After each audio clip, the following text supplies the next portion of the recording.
Hello, my fellow Westorians. We are back for another predictions episode. We didn't get to do a full predictions episode last week because we were at Ice and Fire Con.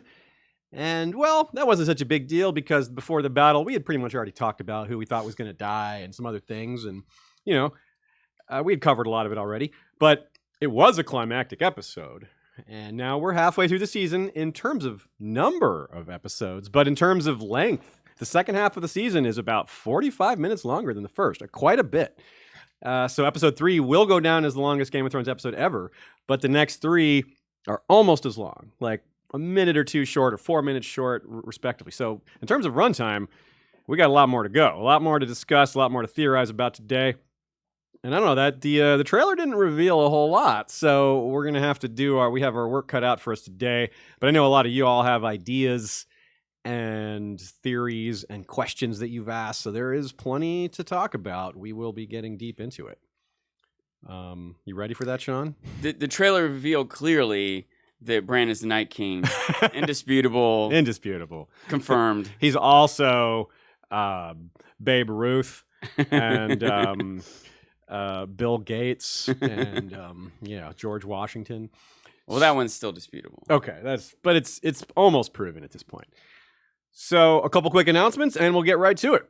The Thrones Effect is a book that we contributed a chapter to. There's also a chapter by Gray Area, a chapter by Ideas of Ice and Fire, a chapter by Game of Thrones Academy, a chapter by Secrets of the Citadel, and several more. And our chapter is a lot of fun. It's out now. The book is. You can get it from our website, historyofwesteros.com, and I hope you enjoy it. It's Audible available as well as a hardcover, or rather physical copy, ebook, and Audible version. And we did the Audible version, so it was our first time submitting an audiobook. That was nice. It's a paperback. Yeah, not hardcover, paperback.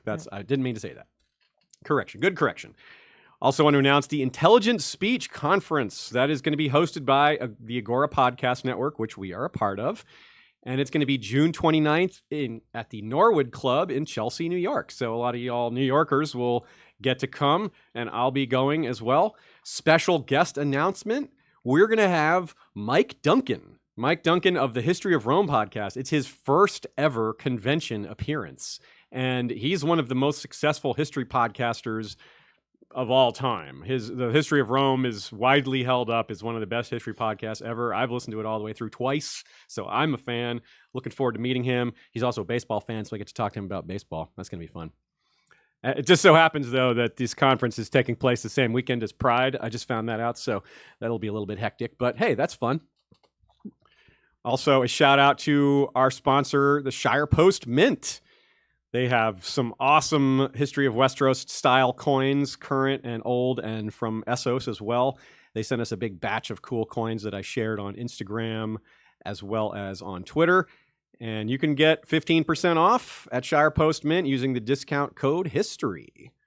So felt cool to just hold them in your hands. I felt like I was like a merchant, Yeah. How much for I need a penny, a Robert Baratheon halfpenny to pay for this, and a Bravosi iron coin. I felt really ready if I was ever magically transported to Westeros. No matter what region I were in, I could get, a warm meal and a bed. Felt well prepared. Some of the coins you would be dangerous to pass, right? There's a Daemon Blackfire Golden Dragon, which is, that's an illicit coin. You can't be spending that. That's the one I want. Well, as always, you can ask away. Patrons can send questions ahead of time, and we have several patron questions lined up. We'll always try to answer those.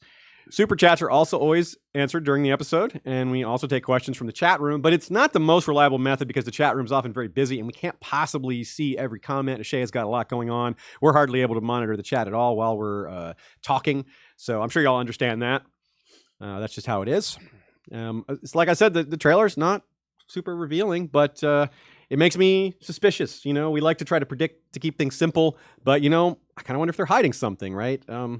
What do you think? You think they're maybe hiding some things, maybe hiding some surprises, or maybe it's just as straightforward? They're building up for this last conflict. I'm always prepared for them to be deceiving us in some way, whether it's hiding stuff or showing things in a different order. Yeah. But they didn't last week, No, they didn't. It is there are a few things that were revealed here that maybe aren't like, we don't necessarily like figure out how it's going to end, but things that people wanted to know, like, is Ghost alive? Well, there was a little image of him there. So Yeah. wait, that might not have been a trailer. That might have been It wasn't the a trailer. stills that were released. Was it a trailer? I think it was both. I realized But I either kind of way- juxtaposed, but anyway. Either way, that's all kosher for these episodes. Just a reminder for predictions and theories episodes. Anything that's been in an interview or a trailer is kosher. We never discuss leaks. I don't even think there are leaks for this, so that's pretty safe. But just in case it wasn't clear, we do not discuss leaks. So yeah, there's even if it does kind of come simple-ish, if it just boils down to a Cersei Euron conflict and then Jon and Dany resolving the parentage and the war, maybe there isn't a whole lot else to deal with. There could be some surprises within that, and there's still room to be anxious about the characters that we love. That we love. That's the end of that sentence. And it's also You could be anxious about characters you love to hate also. That's true. You're like, I hope they die. If they don't die, I'm gonna be mad. No, and it's fun to be right when your predictions are not common. When you make a prediction that a lot of other people aren't making and you're right, that's pretty fun. So even though we often try to keep things simple with the predictions because that's, Occam's razor. I know In Deep Geek brought that phrase back, and we're kind of similar in that regard, that we like the tinfoil theories, but we recognize that the simpler answers are almost always correct. But like I said, it's kind of fun. It's fun to make predictions that are a little out there just in case you're right. And it's just fun in general. We won't spurn tinfoil, not completely anyway. But we'll start by laying out what we know and what we think we know, and then we'll move on to these guesses and predictions, and we'll kind of get more out there the farther we go. So the most immediate need is for scenes just after the battle. Like, obviously, you got to have aftermath. Like, that was an insanely huge battle. You can't just be like, all right, what's next? The trailer shows a scene that Ashaya's got here of survivors holding a mass ceremony outside the front walls. You got a lot of bodies there. It looks like they're getting ready to burn them. Jon, Dany, Grey Worm, Sam, Tormund, and Sansa are all armed with torches. Looks like they're getting ready to burn the bodies. I saw one comment from I forget where it came from, that they hoped that Theon's body was taken to the sea, but probably not. But maybe he gets a separate funeral or something like that. There's a mass funeral for the nameless makes sense, but they might have something more specific for the named characters. You could just throw them in a gutter. And it's kind of interesting in this scene. Bran is sitting in the center of everything, kind of alone, a little isolated. Not isolated, but you know what I mean? Like, no one's standing next to him because, he doesn't have friends exactly. Who would? It's hard to be near him, I guess. Sandor's kind of off on his own too, by the way. That's true. That's kind of normal for him too. Yeah. Both of them have their reasons for being hermity. And then, like you said, Ghost is there. That confirms he survived the charge. And how could the undead kill Ghost anyway? He's a ghost. They can't kill. He's one of them. So a good question we have here is, who's going to be the most impacted? There's trauma. There's loss. There's northern houses with no rulers. So we have Last Hearth. There's just no people at all. I mean, it's a weird situation to have. You have a castle with nobody, like completely abandoned. So they're going to have to give that to somebody and, distribute the remaining lands to whoever's left, and maybe in a few cases punish a few people who didn't show up. A couple of people were asking us about Lord Glover and whether or not he'll get punished for not being there. How do you think they'll handle that? You think they'll just be like, the North is so messed up, we can't afford to have more pain and suffering, or you bastard didn't show up to help when we most needed it? What the hell, man? What do you think? How do you think it'll go? I think there's a chance that even though it might not geographically make sense, but there's a chance they just got killed. Like, the show might just say that. You're right. They kind of hinted that already. If they're not here now, they're fighting for the dead. So you're right that would be cheating geographically, but you're also right that they have done that before. So you're right. That could be simple. But then it just boils back to the first question. It was like, well, who's going to run Deepwood Mott now if there's no Glovers? And you got Sansa, you would assume, is going to be in charge of a lot of that, especially as the trailer reveals that Jon does appear to be heading south with Dany. I think about this a lot, and if I get too deep into it, I start to get frustrated. It bothers me so much, but also I realize it's not good entertainment. But whenever there's a battle, and a bunch of people die, usually, pretty much, that just means a village is dead. You know what I mean? Like in the real world, it was only relatively modern times that units had individuals from different areas. Yeah. the 82nd Airborne Division. It's called the All-American. Their patch is 2 A's, AA for All-American. Yeah. They're the first unit that had a soldier from every state. And this is like in World War II. You know, this is units usually were just like all the men from a town signed up, and that was it. That company or that platoon. I think you And can so see why they- that made sense because they would Yeah. know each other and Yeah, and they were all physically together, came from the same area, went to meet the leaders in some area that just, you know, they had their own leaders within. That's just how organizations, like, call the banners. Right? When you call the banners, what that means is some lord has all the men or warriors or whatever from their town or their village, their province, whatever, get together and head in to fight. yeah. And if they enter a battle and they all die, that means all the men from that area, that province, that village, they're all dead now. And so when we see thousands and thousands of them die, there's communities are just gone now. There's entire Entirely gone. communities are Mhm. just gone. Yeah. And It's not like the women and children were like waiting for the men to come back. Some of them were fighting, and some of them were overrun by the dead in the first place. So it's not just like a lot of times you say that like with the village thing in the real world, they still have women and children. They're still a village. They're not, it's pretty much it's decimated, but there's something left. There's the old people, the young, like the two people who are in this case, nothing. Yeah. Like, complete nothing. Wow. So just the nature of what the North is, their ability to wage war in the future, there's generations just gone. They can't raise another army. They shouldn't be able to raise another army, next year or whatever. They probably can't harvest crops. There's going to be all kinds of repercussions of this kind of massive death in a region. Yeah. And you think that, and you can kind of gather that maybe from the trailer a bit. Like there's some scenes with Daenerys where she's like leading people in cheers and celebration, like, yeah, now let's go finish the last war, blah, blah, blah. And it's all, you don't see like Jon or Davos, these people celebrating. Maybe they do, but you just don't see it. But I really don't think Jon's going to be celebrating anything. But it's a much different perspective. Like Dany's not from the North. She's happy that they defeated this conflict. She can go back to, what she was doing before. But the North is like, we have to go fight again? Another war? Haven't we contributed enough, to this? Can we just chill for a minute, But Jon and Davos and those guys, they're clearly riding off to go fight again, I guess, maybe riding off to go have a party. Probably not, but it's probably going off to fight. So, a lot of times that, I think it was a Stalin quote, he said something like 50 people dying is a tragedy, 500,000 people dying is a statistic, That's almost a scenario here. Even as we watch the show, like, I'm not shedding a tear for the thousands of people that died. I'm sad about Theon, but there's every other person that died. They had their own story, their father that they couldn't live up to, their home they wanted to get back to, their whatever it is, And part of me wants to see this tragedy and this drama. I want to see people be affected by it. People should come to tears over this. Yeah, I agree. It was like Grey Worm. Think about Grey Worm. He lost so many of his men, and he had to sacrifice some of them. Like during the battle, he had to make this decision that he knew would doom a lot of them. Like I could see that. Just him never forgiving himself for that, even though it was kind of he had to do it. I don't think they'll have time. I don't think they'll take time to show us this trauma that everyone should have. This terrible thing that I when I think about Can't just fathom it, right? how many wars happen in history, how many humans in history have gone through this.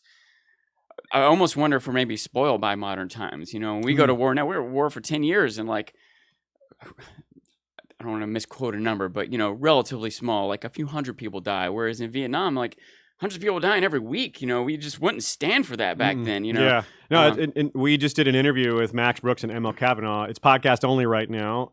So if you're a video watcher, you're going to want to check our podcast feed for that. And he made the same exact point, or very similar point. He said,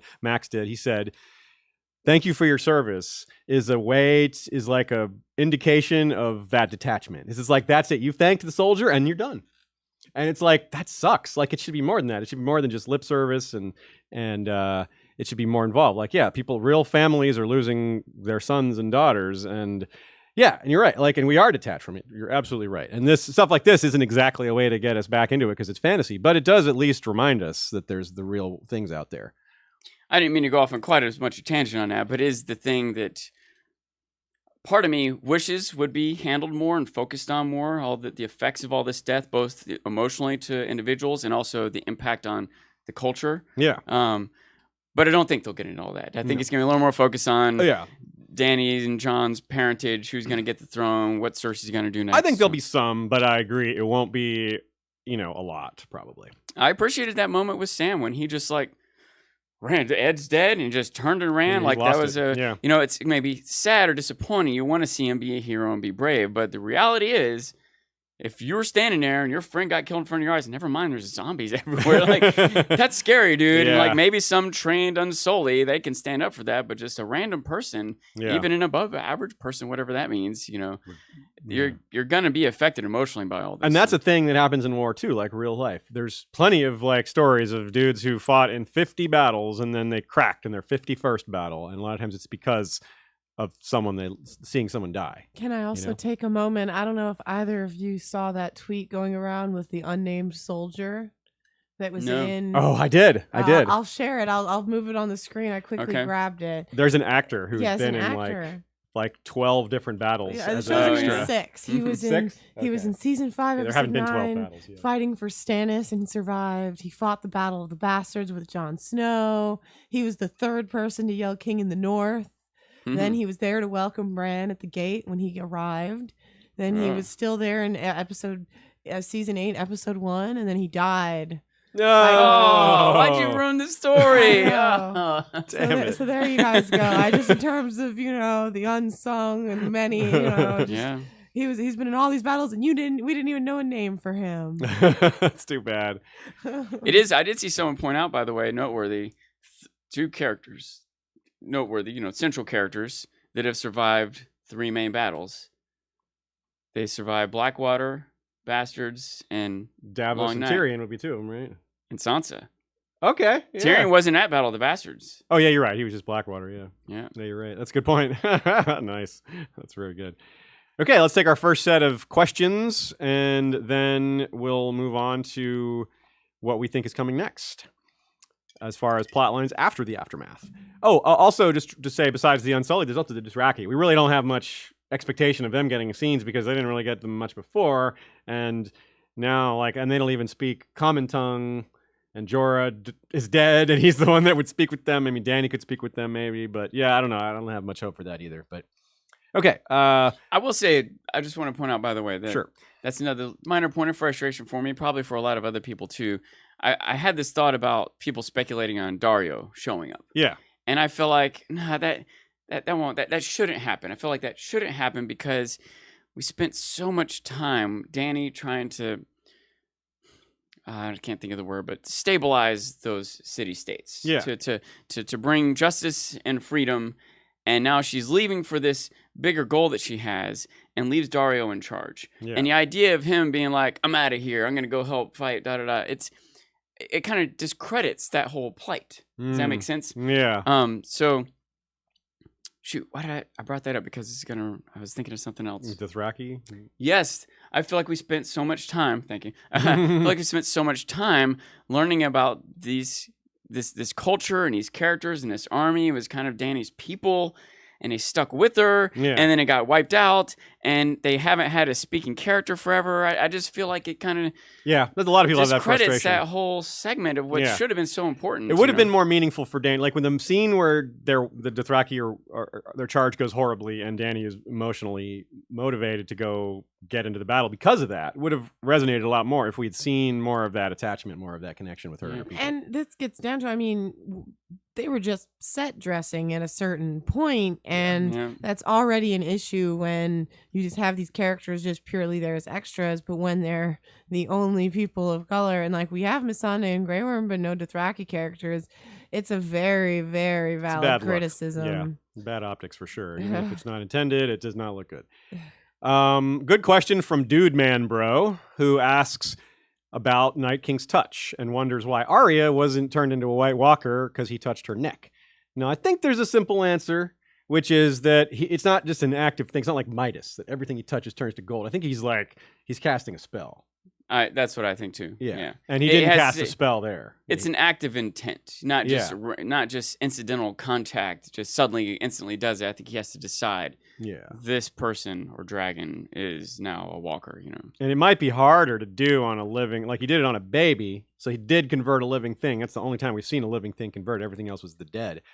But it shows that he can do it to a baby. It doesn't mean it would be just like to an adult.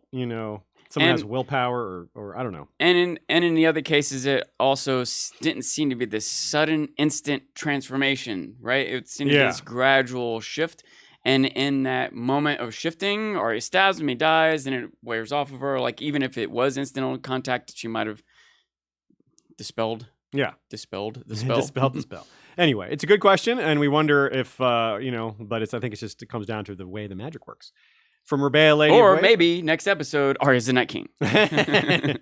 Bran and Arya are just in case. I'm predicting that now. Just gonna throw out as many predictions as I can. One of them will land. Rebea, Lady of Waves asks related questions to House Glover and Deepwood Mott. In addition to whether or not they're going to get punished, she wonders if they are going to be punished, might they join Cersei? And because to avoid punishment, they might. If it's about survival, then it would be a dirty thing to do. But if it's about survival, then they might do that. Depending on how things go, it seems for a lot of reasons like the battle's going to move down to it seems like we may not get House Glover mentioned at all. Right. So if Cersei was headed up that way, I can imagine she stops by every other house on the way, join us or die. Yeah. And so that could be what happens. But maybe it's the other way around. Anyone who didn't join the North already, as the North marches down, maybe we join us or die. But I think they're probably not marching down. They're sailing down. Yeah. Aside from all that, I guess this is kind of in line with what we started off talking about, is that there are like a lot of seats to fill at this point. Yeah. There are a lot of characters that could potentially take on new roles. Maybe too much of a thing to get into right now, but something to think about for sure. Yeah, absolutely. I wonder if they'll be addressing that at all. I think there's a decent chance they will, even if it's just one line of dialogue. One line would be so much more than zero. That's for sure. Question from Tracy McMillan, a.k.a. Lady Ardross. Thank you for all your hard work. It's appreciated. Could you shout out my good friend and fellow patron, Jessica Pick, who's getting married today? Absolutely. Congratulations, Jessica Pick, on your nuptials, and thank you for your patronage as well. Very good luck to you in your wedding and marriage and everything that comes. From Sam Rosenberg, what do you think are Jon Snow's motivations now? What does he want out of life now that the long night is over? Prestige, like when we met him? Love? Family?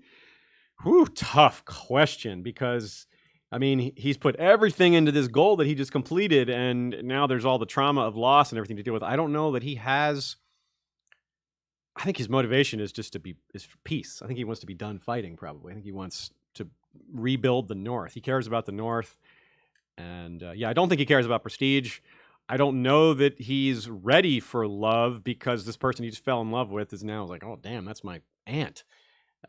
She might be okay with it, but I don't think he's going to be okay with it. A family? That's possible, but... I will say I feel like this question is a little bit of a loaded question. Like, to clarify, I'm not so sure prestige was a motivation when we met him, even. I don't want to say it definitely wasn't, but I really think it was. Well, he wanted to do something noble and honorable. He wanted acceptance too from his family. Acceptance, yeah, that's it, right. And so a way to do that might be through prestige or glory or da-da-da, but I don't think he necessarily wanted prestige or glory or whatever. In fact, I've pointed out many times, I felt like he has sought out responsibility. He's trying to do the right thing. He's trying to help his family, society, whatever. He wanted to do some daring things. He wanted to be a ranger. Like, some of that's responsibility, but some of that is wanting to do a flashy thing. Yeah, he wanted to be a ranger. He's and go brave, out and fight. right? Yeah. He does want maybe adventure, I guess. But like all the other Stark kids, they realized what they thought they wanted was kind of naive. When they see what it really is, they're not so sure about it anymore.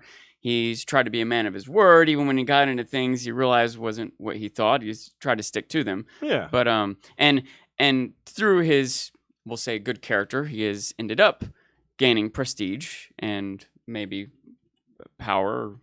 Right on. But I think that he doesn't really want it. I think, especially, and a lot of this is like kind of theorizing that I've done, just thinking about the nature of his character and his actions and so forth. But he did say when after he was dead, he's like, no, I don't want this. I don't want it. He didn't want it. He tried to stop Sam from nominating when he was being elected to the Lord Commander position. You know what I mean? I feel like we've multiple times seen him actively avoid power like that. And, but, which is why it's so sure he's not going to want the throne. It's so overwhelming. And he hasn't been concerned. Like, the idea, like, he didn't really care about bending the knee to Dany. I don't think that he, like, you're not my queen. I Yeah. don't think he was like too proud for that. It's just that his role as a leader, kind of like Mance, he just can't do it. The rest of the North won't follow him. He his needs personal the North to follow him. desire like had nothing to do with any of that. Now, Yeah, and I maybe agree. that's separate from prestige, I guess. But I guess my point is that I think that he does want, maybe not anonymity exactly, but I think he wants to just go home, whatever that means. I think, he's kind of like, I mean, I think one of the better analogies to another fantasy story would be Frodo. This all messed him up. And he doesn't want to, he's just like, he wants to be by himself, maybe be around a few close ones. But if he just wants to like be by himself, like totally solo, like a hermit, that would make sense too, you know? Now, things might have changed with Dany. If he's really in love with Dany, that might make him want new things. Maybe it will be part of the bittersweetness at Dany's ambition. You know, he's like, look, I don't want this, you know? Like, I don't want to go be king and fight wars and be in charge of people's lives and taxes and dragons and like you're all excited about it. You go ahead, man. Yeah. But, And speaking of the dragon thing, it's interesting. We see some shots of Dany reconnecting with Rhaegal, and there's not necessarily. So people were wondering if like that's Jon's dragon now. I don't know. I don't know if there's any kind of bond there. It's a book thing, and I don't know that there is a bond between Rhaegal and Jon. I do think he'll ride him again, but it still seems like from the portrayals in the trailer that that's still her dragon. And if which is probably won't have like, and then I think a lot of people made the assumption it's Jon's dragon now because we're assuming we fall back on book logic when we don't have show logic to replace it. You know, when the show doesn't make its own canon, we just fall back on book canon. That sometimes doesn't work out. This might be one of those cases, but it's also a developing situation. From Yon Petrescu, you guys think we're going to see the trial by 7. That's the only thing we didn't see, and they want to do unexpected things. That's an interesting idea. I kind of have a hard time seeing how that would come about, except for, Mountain Clegane or Mountain Hound thing with 6 other guys on each side. I don't know. Yeah. I kind of doubt it would be really cool. Who would they be trying? Cersei? Mountain? Yeah, I'm not sure. Yeah, it's kind of hard to imagine. But Yeah. I think it would be awesome. what I could imagine is maybe not a trial by 7, but a reflection of it, a show version where you do have 7 people fighting, 7 people in the midst of a bigger battle going on. The problem is, like, who would the 7 be? We don't have 7 main characters on we have 7 Cersei's side. Yeah, on Cersei's side. We have plenty on the other side. Yeah. There'd just be Golden Company dudes. Like, that would be weird. Or It'd be it less would just be the exciting. Kingsguard. It would be all the Kingsguard. There's exactly 7 of them. Yeah, I guess. The hills, the mountain and the hills. But it's not, I feel like it's not like this super exciting thing because we don't care about these characters, Yeah, we would care about our the northern southern side of that, not the Kingsguard. From Ryan Arakawa, did last episode stray from George R. R. Martin's anti-war themes? No, I don't think so, because I think he, his anti-war themes are usually rooted in human versus human conflict. I don't think he's got the same attitude about these fantastical armies, but he shows, the trauma and the loss, and it's not shown as much on TV, but they slowed it down for Theon's death. They made Melisandre's death meaningful. There was. I did not feel at the end of this episode like, I want to go to war now. Like, I don't know how many other people did. But that's a good question, though. I like thinking about these meta questions, and we wonder, how much the showrunners pay attention to that as far as the more distant things that George is thinking about. Obviously they stick to the outline of the bullet points of what happens in the books, but. I'll also say, go ahead. Sorry. I was just going to say that I left the episode feeling very fired up about this validation about the anti-war message and about the message about needing to work together. But it remains to be seen. We still have, as you pointed out, Aziz, more material in the back half of this season than we've already seen. Yeah. So the jury's still out. I hope to see time spent with their trauma and the aftermath and showing that people still fight and war is bad, but we'll see. Yeah. Super chat from Strange TV for House Beard. Thank you very much, buddy. Good to see you.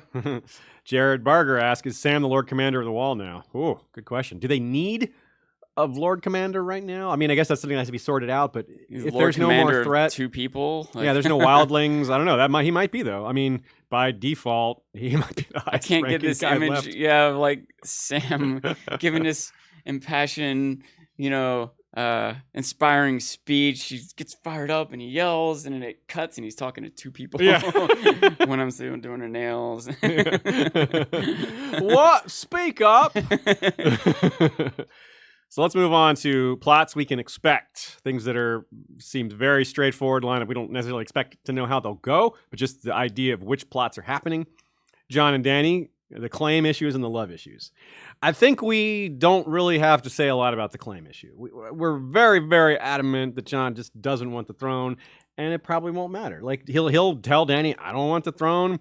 He'll have to make some sort of maybe official proclamation or abdication just to make sure it's cleared up, and that'll be it. I really don't think there's going to be much more to it. They did it so quick and easy with Bran. He's like, not me. I'm like, okay, not you, and then just moved on from that. So the one thing we could be wrong about is, again, Bran's timing was very suspicious. Like, why did he want that reveal to happen? So there's still that lingering, like, what was that all about? Yeah, we still don't really know why that. It might just be.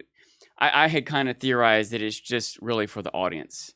It's not really time for Jon to know. It's time for the audience to know. And they need to lay it out, make sure everyone watching the show that isn't a super fan gets what's going on. Well, and one thing you said earlier that is very relevant here is that when you're talking about Jon kneeling to Dany, he did not kneel to her because of his own stubbornness or anything. It was because he was representing the North.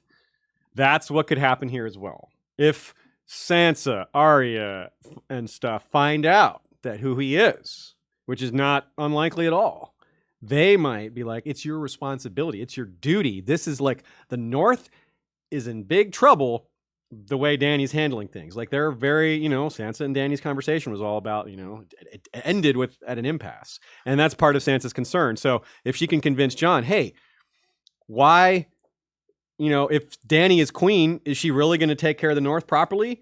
The only way we're going to get a good deal is if you push your claim and take care of us properly. You could see that happening. I don't really think it will, but you could see them pushing that. So I was going to bring this up later, but I feel like this is the moment. Okay, this is the moment, yeah. What was the deal that Dany made with Yara? Wasn't the deal that she gets to, you go ahead, be queen of the Iron Islands. Support me now, and then you can be your own queen when this is said and done. Wasn't that the deal that they made? That is the deal. Yeah. Yara was in first. So doesn't it at least set a precedent? Okay, fine, Sansa, Jon, whoever, the North can be its own. Just support me in this war now, help me go beat Cersei, and then the North can be its own kingdom. You don't have to bend the knee to me. At least a precedent has been set for that. But it does seem like a slippery slope. Like already... Well, two are out. We don't have the Seven Kingdoms anymore. How far will Dany go down that line? Here's the argument against that. You're not wrong as far as precedent being set, but the circumstances were very different. Yara was saying, "I'll join you, and I'm bringing something to the table. This navy potentially, But in the case of Jon and Dany." Jon didn't bring anything to the table for Dany. It was the other way around. Dany's like, I'll come save the North. The North arguably owes her, even though arguably the other argument is no, that's the whole realm. She needed to defend the realm. Yeah. But if that's not her part of her realm, then where's that argument? Like, then she was doing them a favor, you know? So that's what the difference is. Yara was offering something. It was just like, I'll join you, but the deal is I'm not submitting to you after. I'm giving you this navy. That's a huge offer. Jon isn't offering an army to Dany. He's not offering to help. If he's going to help her now, which we see in the trailer, maybe that is the deal. Maybe he's like, okay, we're going to help you fight for the throne, but the deal is afterwards we're independent. Might be the same kind of like a little give and take. Maybe. Next question is from Under Winterfell. Thanks for the great content this week and at Ice and Fire Con. I'd love your thoughts on Kit's comments about the next episode's Shakespearean feel. Yeah, I was just seeing this just before we went live, and Kit Harington basically weighs in and says that it's one of his favorite episodes, and we can maybe say he's just saying that, but I don't recall him saying that kind of thing before. The quote is this: "The world is safe now. They're celebrating and saying goodbye to lost friends. But as an audience, you're going, this is only episode 4. Something's going to happen." And that's the cool thing, because I think the characters are aware of this as well. There's something twisted and uncomfortable about it. It's so Shakespearean. Yeah, you're waiting for the other shoe to drop. You know that this isn't all the tragedy. It's not over yet. So I thought that was really interesting, and it speaks to the same suspicion we have that the trailer is hiding something from us. So we've sort of covered this already, but it's just this is just more evidence for it. So what else do you have to say about it? I think a lot of this in general is pretty Shakespearean, I will say. One thing that correct me if I'm wrong, but one thing that's missing from the trailer and the stills and everything is Jaime. Yes. Right? Very curious about that. And one thing we know was set up, Bron's going to kill Jaime. Like, I don't know if or when that would have happened. You know, it seems unusual. It seems like this burning of the dead bodies, it's got to be like opening scene, really. But Jaime's not there for it, you know, so makes you suspicious of... Did he just leave right away? Just head off south? Yeah, like I came to fight for the living. That fight's done. Now I'm going back to my sister. That's a tough call. Unborn baby, maybe? Is it... Where's his loyalty? Like, is he... Because, like, that talk he had with Tyrion was like, you always knew what she was. Like, it was kind of like an I'm done with her conversation. But unborn kid. Like, that's a big deal. Yeah. Yeah. Like, I don't know. And if he doesn't go back to her and the North isn't interested, then where does he go? I do think a lot about the idea of how Martin, and I assume the D&D, want to reflect Martin's idea of when the big battle's over, that's not the end of the story. You know, how the winners rule in the wake of the battle, the fallout, the people that have died, some of the stuff we already talked about, you know, that's still, there's a lot of drama and intrigue and questions about how that goes. The problem is, I don't think that makes for the most exciting TV. It's especially the culmination of such a massive show. Yeah. It seems like, as interested as I would be in council meetings, small council meetings, discussing issues, you know what I mean? Like the idea of like this, of Dany on the throne with people from the realm coming to her with questions and issues, and she has to figure out how to deal with these different things in council. I think that would be super interesting. Yeah. I would love to see that. But I don't know how many people are going to tune in for 3 episodes of that. After the Night King's already dead, like people still want some kind of payoff and action and tension. You know? Are they worried about that though? Like, is there really any chance that was that ever like on the drawing board in the room? Like, we better be careful or people won't watch the last 3 episodes. I don't think so. You know what I mean? But it's still, I mean, they want it to be well received. They want ratings, right? You know. They want it to be satisfied. They don't want it to go down in history as it was so awesome, but the end sucked. They don't. They don't want that. You know. I agree. Next super chat from Steven Stark, who points out that YouTube Premium gives you a free super chat. That's cool. Didn't know that. Well, cool. Everyone who has YouTube Premium, that used to be called YouTube Red, I suppose, you get a free super chat for live streams. I don't know how often, maybe once a month, a couple times a month, but that's cool. Feel free to use them on us. From Juan Felipe Mendez, I do not recognize that currency. COP that's interesting. I'm curious what that is. The question is, if when you play the Game of Thrones, you win or die, do you think there will be only one at the end? I love the podcast. Thank you for working so hard. Well, thank you for that, Juan. I think Jon and Dany will, at this point, I think Jon and Dany will both be alive at the end. Given neither died during Night King, I don't think dying to Cersei is all that likely. But I do think Cersei will die. I guess there will be sort of only one at the end because Jon never really pushed for it. So I don't think he doesn't count as a claim, even though he has a claim. So I think Dany is going to probably win the Iron Throne at the end. Before we had our hopes about Sansa and other people maybe taking the Iron Throne, but those were all kind of boiled up into the idea that Dany might die. Now I don't think she's going to die. So at this point, I think it might just be that straightforward. Dany's going to get the throne, and that'll be it. It might just be that simple. I'm still going out on a limb and thinking she's going to die. Okay. I wouldn't be super surprised if I was wrong. But on that note, for me, that's what I am hoping for. Where do you stand on that, Sean? A little while ago, I started thinking about, I wish I could remember if I decided this before the season started or not, but I started thinking in terms of a bittersweet ending isn't just characters die or don't die. There's things that can be bittersweet aside from live or not live. And with that thought, I started to think that both Dany and Jon would live, and the bittersweetness would be that they can't be together even though they're in love. Oh, yeah. And that's still kind of where I stand. That said, I wouldn't be surprised if Jon died or Dany died or they both died. None of those things would surprise me. Yeah. my somewhere between my hope and expectation, like my most likely thing is that they do both live, but they don't live happily ever after. Yeah, I definitely agree with that. I do not think there's any chance for them to live happily ever after discovering that they're related. I mean, they may agree to be happy on their own. But I don't think they won't be happily ever after together. Yeah. Maybe differently. From JC, Jon finally finds out he's not a bastard. Wouldn't it be natural for him himself to want his newfound birthright? Yeah, it would, in a sense. Like, he might want to have a claim in a different way, like to not be a bastard. But I don't know. I think he's done with caring about that, maybe. And I definitely don't think he wants the throne, because it's just never been in his character. He's never wanted that kind of authority or power. He's wanted to go fight. He's wanted to prove himself as a warrior. He's wanted to prove himself worthy. But this is something else. Yeah, I don't know. It's a good way to approach the question. I hadn't considered it that way, but it still doesn't really change my opinion, I don't think. Right. I don't know if it's natural for him to want the birthright. I'm not sure. I can't exactly relate to this scenario, but I think it's natural for him to want what he's always wanted and not to suddenly completely change. You know? I'm just trying to put myself in those shoes. If like I found out, just like, turns out you're adopted and your distant relative is actually the Prince of Luxembourg or whatever, and you have to go there and be or if you want, you can go there and be the Prince of Luxembourg. Or like, I don't think so, man. I got my friends and my life and my hobbies and my home. I want to talk to Rita first before turning down Prince of Luxembourg. I don't like suddenly want this thing, like.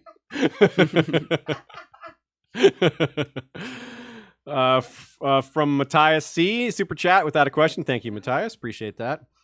Okay, let's move on to plots we can expect. We've kind of talked about this Jon Dany claim stuff, and the love issues are tricky. Maybe not so tricky because, we know that it's a big turnoff for Jon. It's less certain how Dany feels about it.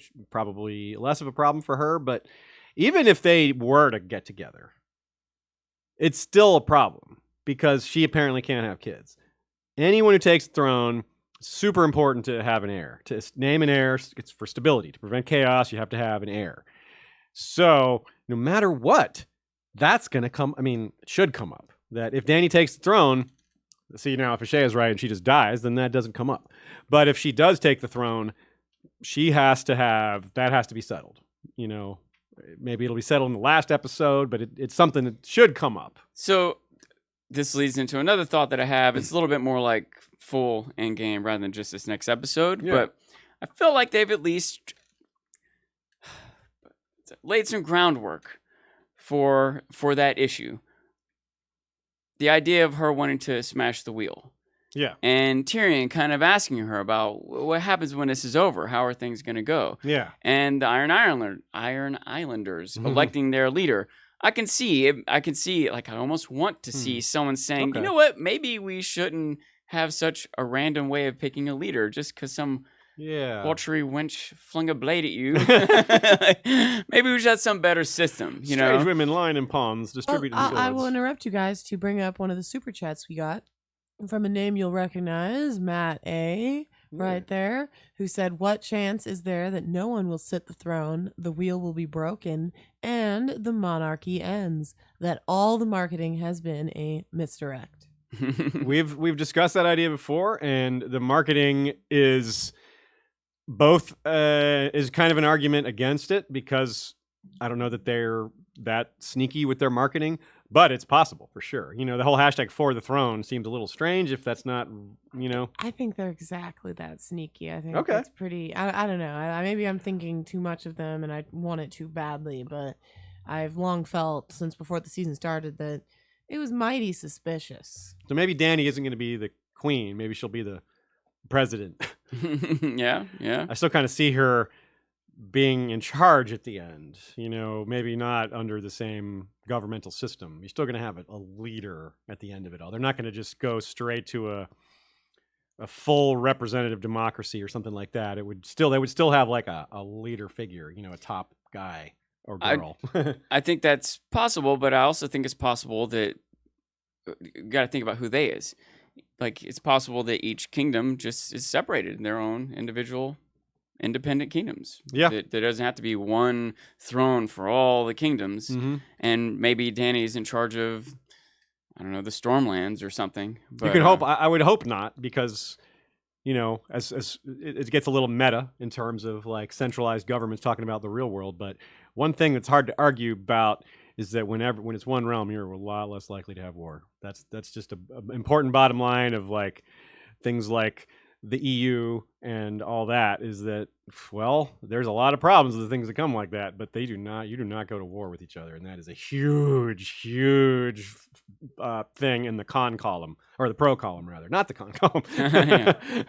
So anyway, unless you have more on that, let's move on. Nothing particular. I can imagine it coming back up later, though. Yeah, I probably will. Okay, so the war with Cersei is certainly a focus. So we kind of try to imagine how a lot of these characters will fit into this role. You know, how are they going to play out in this war with Cersei?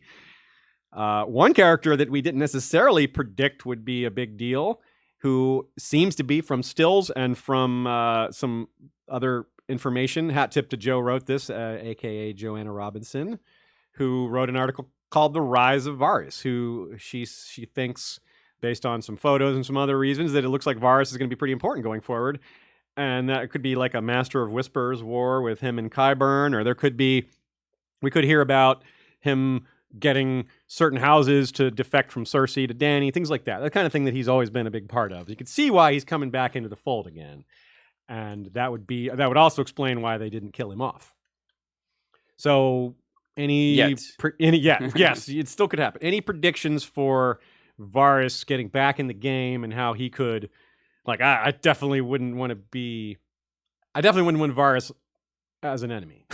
I agree with that. And so I think, but I also wouldn't want Qyburn as an enemy. So this could get interesting. I have a hard time thinking about what's going to cause Varys to die. I fully expect him to. Melisandre told us. Yeah. And I kind of joked that, yeah, you're going to die in Westeros, 80 years old, in your own bed. You know, like, well, he couldn't die the way Tyrion wanted to die, I guess. But I don't see him getting in harm's way, though. It doesn't seem like he's going to be in a sword fight with somebody. You know, maybe he'll be poisoned or literally stabbed in the back, something like that. Yeah, something like that. That would make sense. It seems like he's been a key character throughout the series, and that said, a lot of his value comes from his network of information and spies and so on, which I can't imagine how he still has that in place. Yeah. You know what I mean? Yeah. He's been so far from King's Landing for so long. How could he be maintaining contact and relationships and getting information? Well, the thing is, he could reestablish some of them. For sure, but by next episode, I don't see how it could happen. Yeah, maybe you not. know? Yeah, that might be something that might be part of why the episode is long, or we see things drawn out. But not unlikely that they'll just kind of hand wave some of the time. So we'll just have to see how that goes. Varys should be pretty valuable in the coming conflict, and we can see why. Speaking of other people who will be valuable, we don't exactly know how, but having Arya on your side in a war, clearly useful, clearly good. Like, she knows what's up. She can shoot a bow. She can kill a Night King. She can sneak around. She can put on someone else's face. There's a lot she could do here. However, I don't think it's too likely that she's the person that kills Night King and Cersei. And that was long a popular theory that she would kill Cersei. She's on her list. Now, if you buy this as a reason to dial back the likelihood that Arya does it, does this push us back towards Jaime or something else being the person to kill her? Because that's heavily foreshadowed in the books, but they haven't really brought that foreshadowing up in the show at all. They compressed the Valonqar prophecy into just about the 3 kids dying. They removed the part about the little brother will kill you. That's not exactly how it says, but it's the little brother will kill her, basically. Yeah. is the short version there. So what do you think? Do you agree with that Arya is less likely to be the killer at this point, or do you think they could still have her do that? I guess she might be less likely, but I'm not sure how likely she was in the first place. It's hard to figure out. But one, I want to point out, like, I'm not 100% sure Cersei's going to die in the first place. Okay. Yeah. I'm not. That's always possible. Yeah. If no one kills her, then yeah. Some thoughts that I've had, and of course you have to reevaluate stuff, and I wasn't super sure about any of it in the first place, but generally going into this season, I was suspicious of whether or not anyone would be on the Iron Throne in the first place. That was something I'm not even so sure anyone will be. I was also suspicious of whether or not the Night King would be killed at all. So I seem to be proved wrong on that. So I could be proved wrong. Certainly could be proved wrong on other things. But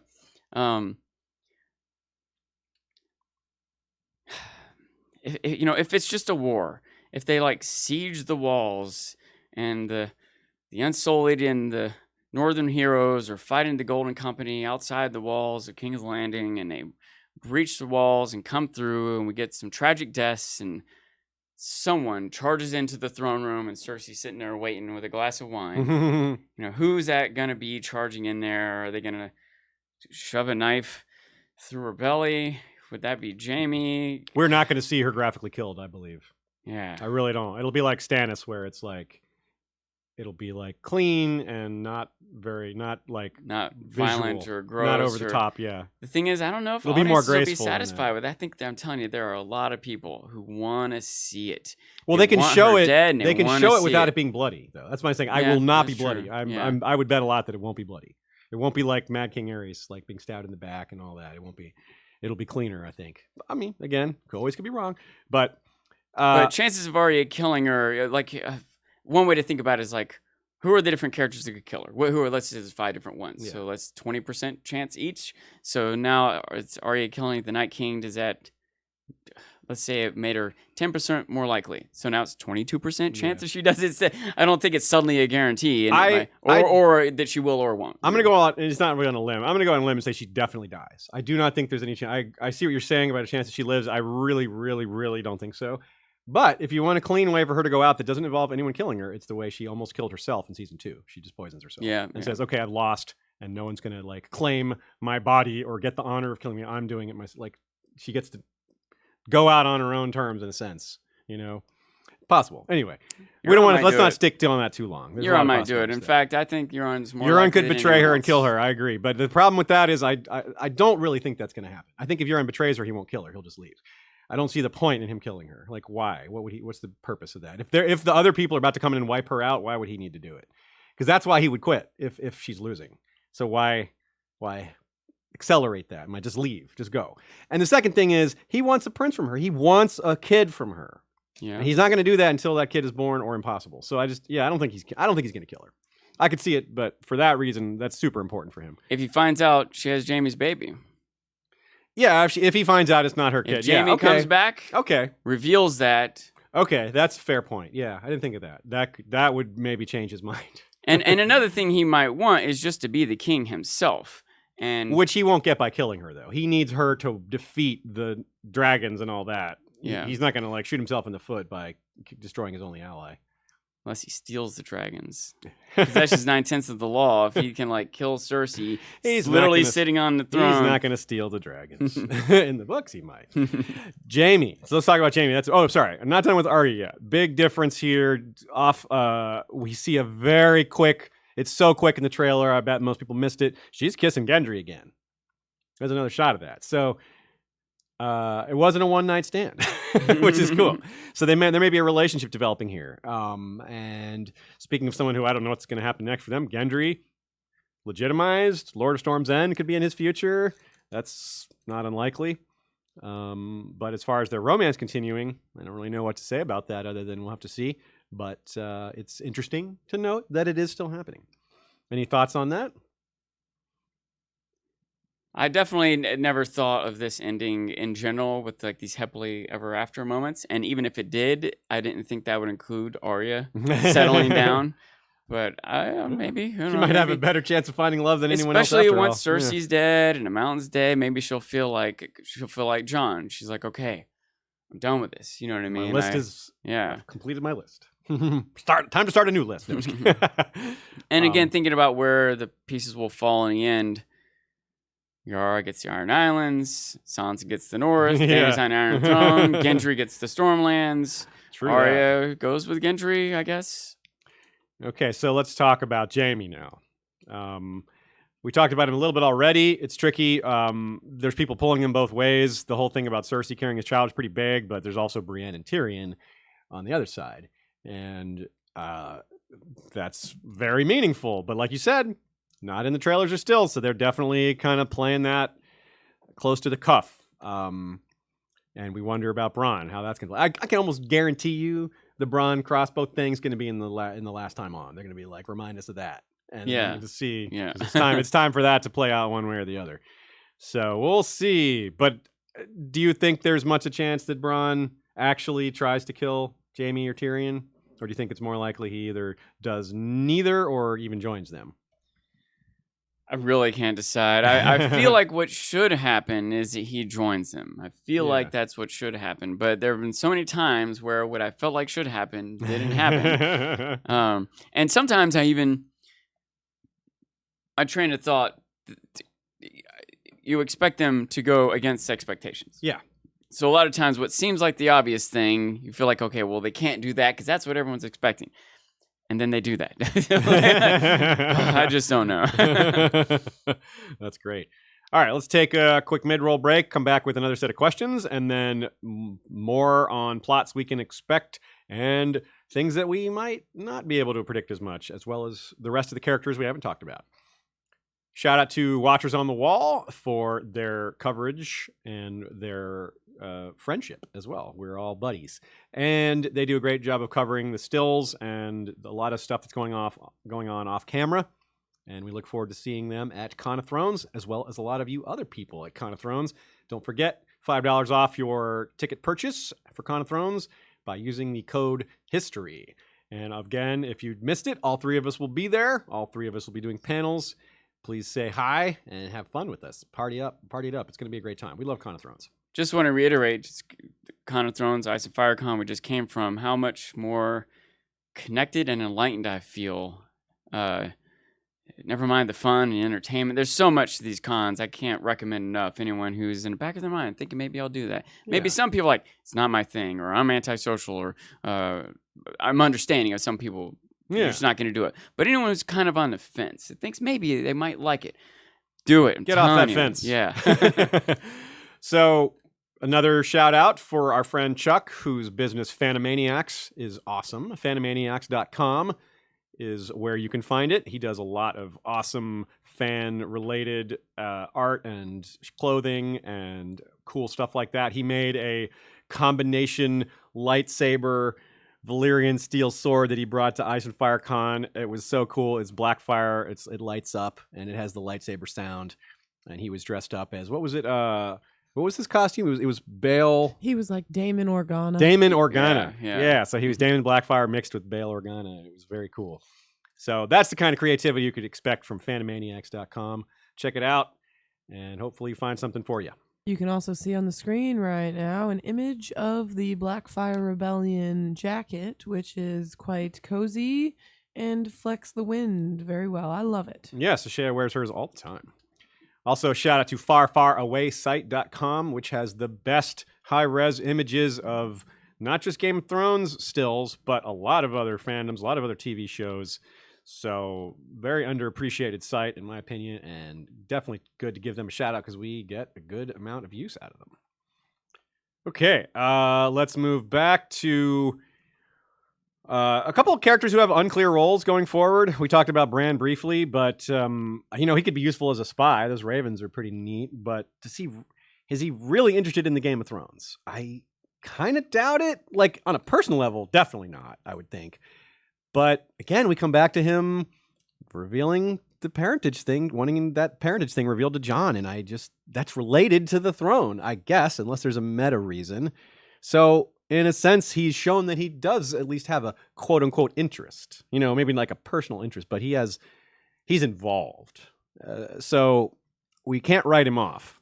But I don't know that we have. I think we've pretty much covered that already in past episodes. We'll just have to kind of wait and see what happens. But just to throw out, there's still that Bran Tyrion convo that happened. We still wonder what happened there. Have you any new thoughts on that? Do you see anything different about that conversation now? Do you think maybe Tyrion sees it differently after the fact, now that the battle's happened? I wonder about some of those things. We didn't really get much from Tyrion after that moment. I mean, just even in a crypt, he just took a swig of wine. He didn't seem to have been enlightened or been given hope. Or there was no some prophecy future plan. That he's, he didn't seem to get some comfort from Bran. Yeah. And, I don't know. That's frustrating to me. Yeah. you never know that, Bran might say, hey, actually the White Walker's threat isn't gone. That's been theorized. I'm on the side of it's probably done because I think they keep things simple. But you think back to, well, it's almost a joke, right?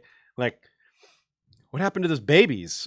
They blow up too? It's like back at the ice crib. Did that kid just explode into shatters of ice, or maybe he's still alive? If he's still alive, then there's our epilogue. There's still some White Walkers. I mean, you think about it. How did they beat the Night King the first time, or the others the first time? Was it that they didn't destroy them? Clearly, they came back.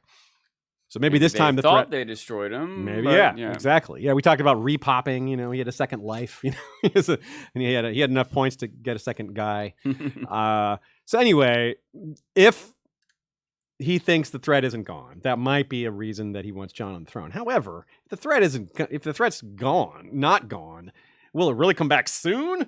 If it took 8,000 years to come back last time, is it really an immediate concern? I don't know. I don't think I buy that either. Like it does seem like it would be kind of an epilogue-y thing if they do it at all. Not actually, we still have more dead to fight in the last 3 episodes. I really don't think that'll happen. I agree. My thought has been that the Night King or some permutation of him is still a looming threat, but it's going to be like this final moment. Like, Dany's sitting on a throne, screen fades to black, and then suddenly a blue eye opens, and the Night King arises. A bunch of babies, a bunch of blue-eyed babies are crawling toward us. Speaking of babies, ice babies the size of hounds. Speaking of babies and trauma and loss, one of my favorite comedic tweets or comments about the battle was that Gilly lost a lot of nephews. Feel bad for Gilly. A bunch of her nephews died. Won't someone think of Gilly? Okay. Let's talk about a few details of some early business to do with the war on Cersei's side, and maybe a few other sides, and then we'll get into our next set of questions.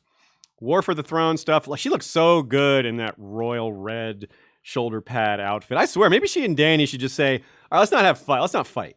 The realm's had enough war. Let's have a fashion show, and whoever comes out on top, that's the queen. And they really do know how to design attire in the show that's just like, that's a queen. Like, you look at this, like, that's a queen right there. There's no doubt. So it would be a pretty epic fashion show. But that's probably not going to happen. So not with that attitude. Yeah. But we see on the other side, we see Dany and folk having a planning session, which Ashay will put on screen here. And you see like the pieces and they're making war plans to attack King's Landing. So there's definitely, it looks like we're getting some sort of planning battle scene. I like the planning session. Sometimes they're not thorough enough, but should have them. It's nice to have them. They're a good way to set the stage of what's coming. Let us know what the intentions of the characters are. And they look really cool. You get to see the maps and the pieces array. They look good. We get to see a large Targaryen fleet. There's a shot of it. And it's a reminder that there's still a lot of ships on Dany's side. It's this cool-ass dragon prow. You wonder if Yara I doubt she has anything to do with this because they're Targaryen ships. They're not Greyjoy ships. They're not Kraken ships. But I do wonder what she's up to, whether she's successfully taken the Iron Islands yet, or whether they're going to delay that a little longer. Kind of just not much we can say about that. It's just a developing situation. Nothing's really changed about Yara in the last few episodes. We have a shot of Euron on his knees to Cersei, which, I don't know, it could just be him doing like his flowery gesture kind of thing. It could be a marriage proposal, though. What did you read anything into that moment, or do you think it was just more of them showing Cersei and Euron together? I think he's just trying to make himself subservient to her. He's playing the game he's supposed to play. He knows his role. That's a good point. He might have a more long-term plan, but I feel like he is effectively already proposed to her. Like, maybe there will be some more official. Yeah, they're already sleeping together, giving her a ring or something. But like, he pretty much announced in court, like, you're my intended. Yeah, that's true. And so Qyburn, that's another one. I wrote, what will Qyburn do? And Sean wrote, what won't Qyburn do? Allison O asks through email, can he make a new Army of the Dead, or at least a few more, maybe a couple more Gregors, something like that? I don't see why not. He did it once. Why he can't? I don't think he can make a whole army, because it looked like Gregor took a while. That wasn't a quick thing. Maybe he could do it quicker the next time, but still, he'd have to do that for a bunch of different individuals. And Gregor was half dead, which it's not exactly easy to find half dead people. I wouldn't be surprised if he made some more servants, but I'm a little down on the possibility just because of general simplicity. You're thinking of how they're going to run things. But Qyburn's going to do something. I feel like he's just keeps doing clever things, and that's as good a guess as any. One thing I was expecting earlier on that I'm still expecting is not a scorpion or a couple scorpions, a battery of Bunch scorpions. of them. Yes. In fact, I even started to feel a little more confident in it, even though I'm not sure how realistic this is. But rewatching the scene where Jaime tricks Tyrion, pulls the forces to the Reach, and Tyrion shows up, or the Unsullieds show up to Casterly Rock, and we see in the bay the ships, Euron ships attacking the Targaryen or Greyjoy ships, kind of stranding the Unsullied there. And it seems like every ship is catapulting fireballs. Yeah. What if every ship has a scorpion on it? Ooh, okay. Like if every ship can have a catapult, every ship can have a scorpion. Yeah. And we're talking scores, hundreds, right? We're talking about armies of thousands. Yeah. That takes hundreds of ships to carry. The dragons might just get removed from the battle. It's possible. If they run into that. So, good call. All right, let's go on to the second set of questions. First off, from Lord Commander George the Golden, what does everyone want the final scene of the series to be? I just told you. George's would be Sam putting Heartsbane back in place on the wall in Horn Hill as its new lord. What do you think, Sean? Did you give this one any thought ahead of time? Do you have any ideas, or maybe you thought about it before? I thought maybe a Bran thing was popular. That's a popular one for the books. A Sam thing is pretty popular too, like setting down to write this history of what just happened. Something Stark-like, maybe. I don't know.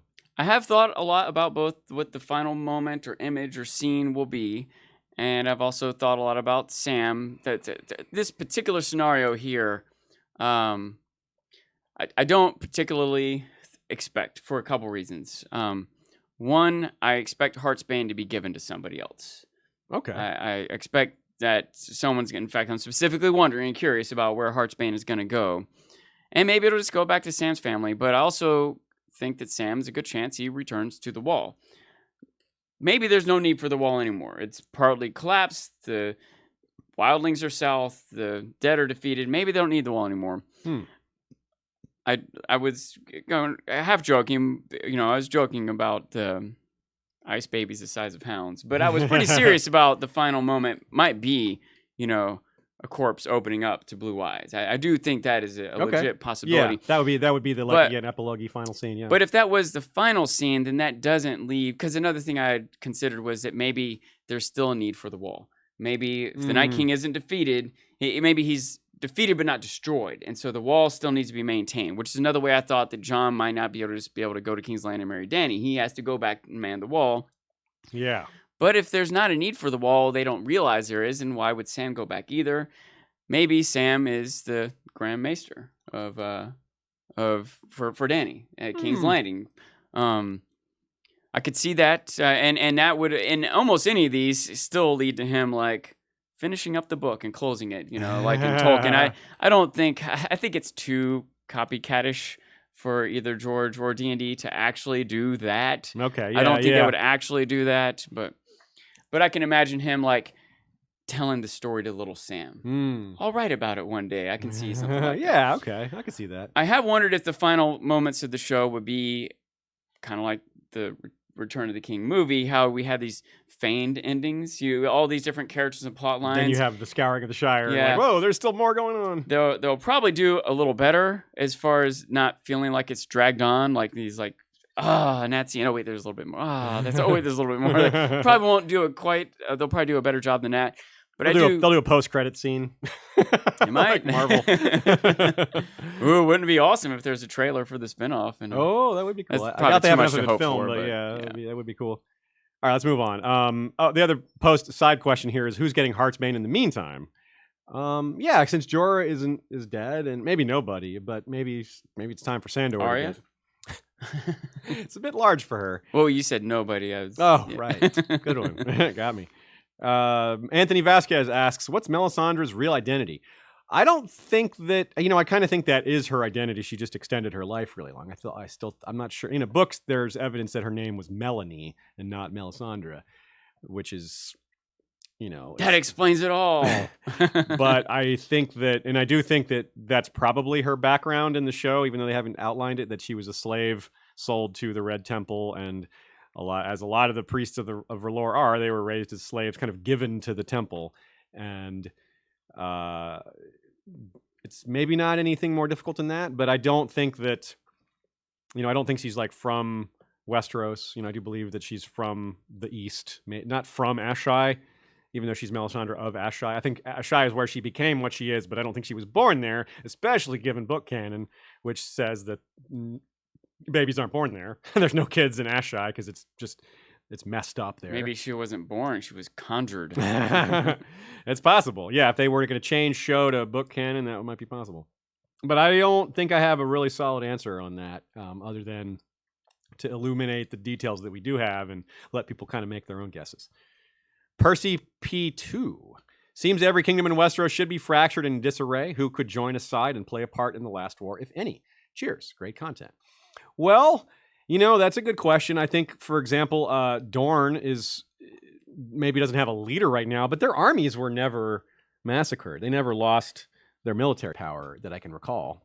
And the same would apply to the Vale. The Vale brought not that big of an army north. There should be a lot more soldiers in the Vale. And they weren't part of the War of Five Kings, so they shouldn't be that decimated. But they also have maybe some leadership issues. But Robert Aaron's alive and isn't exactly dependable. Yeah. So there's that. The Stormlands is kind of the forgotten kingdom of the TV show. And there should be men there, but we don't know because maybe there were lots of men drawn from Cersei's armies earlier, and that's why she needed the Golden Company, because pretty much everybody is depleted. Yeah, it seems to me like a lot of the Stormland banners would have been called to Renly, who then would have moved to Stannis, who then got wiped out in the north, right? Some of them, yeah, definitely. Yeah. Some of them fought. I mean, not all of them fought for Stannis, though. Most of them didn't want to fight for Stannis. Some of them did. Well, after Renly died, some of them defected to Stannis. A lot of others didn't. They joined the Lannisters with the marriage, the Tyrell Lannister marriage. But anyway, I think that's a pretty good rundown. I think the Riverlands is quite messed up. So is the West has lost a lot of soldiers, and those would be fighting for Cersei anyway. So I hope we get a bit more of a rundown on that, and maybe they'll give us a little more sense of what everyone's relative military strengths are. From Alan Carstairs, in episode 3, they showed a scene of Rhaegal's belly being torn. Do you think they will lose Rhaegal from Ballista?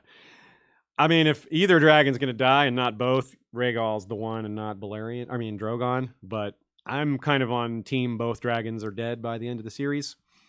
And yes, as I briefly touched on earlier, there are several scenes where it looks like Dany is checking on Rhaegal and seeing whether he's okay, and then we see him flying and he has holes in his wings. So he's okay for now, but he was hurt.